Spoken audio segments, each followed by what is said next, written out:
top 5 drivers in 2023 for £100. It's been a while, we've got some very exciting updates. The first installment of this series was before the pandemic. The second one during, when basically any driver with a head and a shaft was going for £150, no matter how old. And thankfully, in 2023, as of recording this video, the prices have somewhat dropped. That being said, in the next couple of months,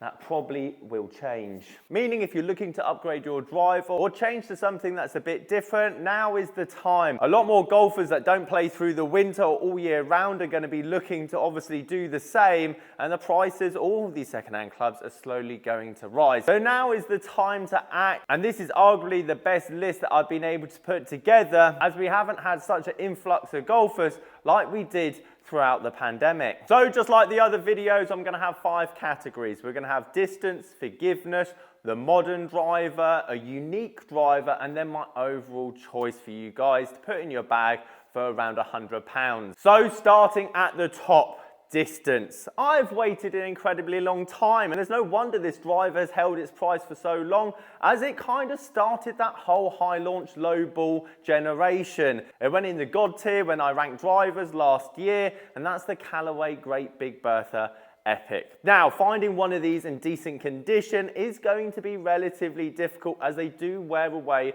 on the bottom. But if you find a 9-degree sub-zero, and I recommend this for players with 100 miles an hour plus clubhead speed, the stiff or X-stiff flex shaft, you will be able to hit this thing, as long as your launch angle is good, i.e. you hit up on it, just as far as anything else out there on the market. I'm not saying this driver's forgiving, and if you do have errant shots out to the right and left, this potentially isn't the driver for you. I've had some of the best carry distance, the best total run out with this golf club throughout my career, and thank God it's now down to around the £100 price tag.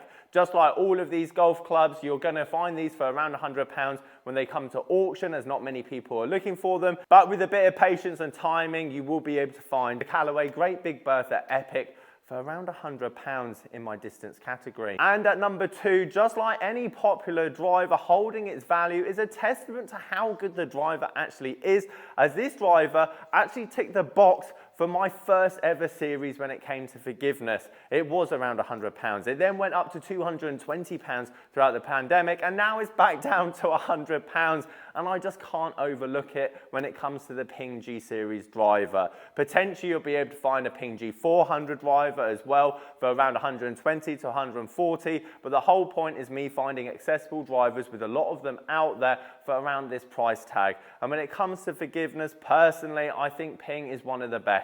No nonsense, weight at the back. The slight downside is if you don't like turbulators or anything going on the top of their driver head, this potentially isn't going to be for you. But for people that slice the ball, can't get the ball up in the air, hit it out the heel and the toe, this is the thing, especially when I was fitting for brand new drivers, kind of ticked all the boxes and gave the golfer the most confidence when hitting it. Confidence is everything when it comes to driver, and the fact you can get the Ping G series now for £100, it kind of has to take my forgiveness category yet again. Number 3, modern. And I've been very complimentary when it comes to Ben Ross over the last 2 series, because again, they're very good value when they first come out to the market, hence why you can get them for £100 in the second-hand market. That being said, there's a lot more direct-to-consumer brands in the market than there was 3 years ago, and PXG is definitely one up there. And the reason that I'm choosing PXG to take the modern category, and also this £100 price tag, is the shafts that they put in their drivers are the same shafts that you would see in the £500, £600 options from the big name brands. I love the original 0211 driver, and a lot of you snapped those up when they were selling them for £129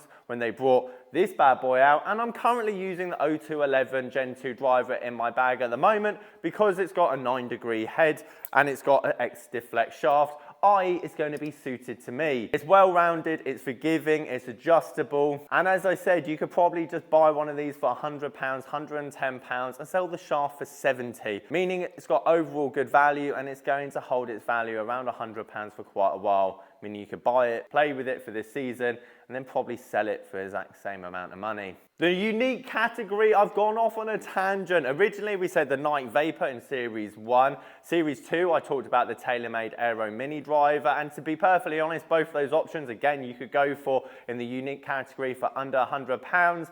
But rather than going driver, I've decided to go driving iron for a lot of you big hitters, because when it comes to drivers, especially some of the options I'm choosing here, we kind of just want to find more fairways. And if you do swing your driver 110 miles an hour, sadly the club face slightly open, no matter how forgiving the driver, you're going to miss the fairway by quite a few yards. A driving iron's been influential to my game and something that I'm able to hit 240, 250 plus on the golf course. And let's be honest, that's the yardage a lot of big hitters just need to find a fairway and ultimately make better scores.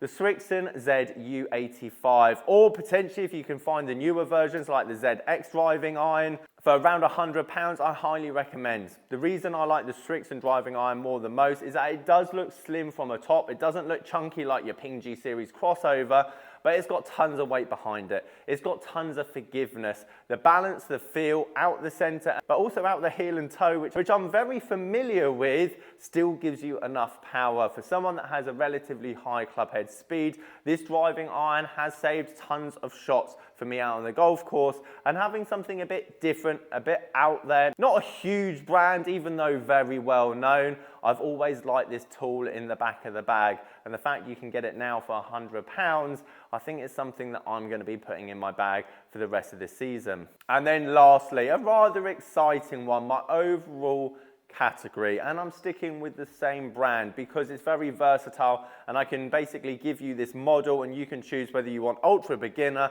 or low ball machine, those control fades, those control draws. The Titleist TS series, TS2, TS3, which is what I'd recommend for a lot of you guys, i.e. the TS2 being more forgiving, the TS3 being a slightly bit more lower spinning and less forgiving, but then obviously giving you that control. And the TS1 for you completely beginners, and then the TS4 for you absolute nutters that never hit it out the heel and the toe. It's a testament to the year and this series, because last year I recommended the Titleist 915 driver as my overall, because in the pandemic that was around the £100. The 917 was 150, the TS ranges were 200 plus, the TSI was literally brand new. And in the second-hand market, once they've re-released the new Titleist driver, old Titleist drivers do crumble quite a bit in their price. Doesn't mean that they're losing their performance, however, meaning that I can comfortably recommend the TS2, TS3 driving range for you guys from last year's upgrade from the 915 with quite a bit of confidence. I love the look, I love the feel, I love the sound, giving you distance, forgiveness, and then also having that classic aesthetic appeal that's going to suit, well, pretty much a large portion of you. For those reasons, it has to take my overall category. Guys, let me know how I did, and let me know if I missed any big name brands that I should have put in my £100 list. If you like this video, you potentially would want to know how far your driver should be going for your club head speed. Is it 80? Is it 90? Is it 100 miles an hour? I show you exactly up here how far your ball should be going with the right technique. Catch you guys later.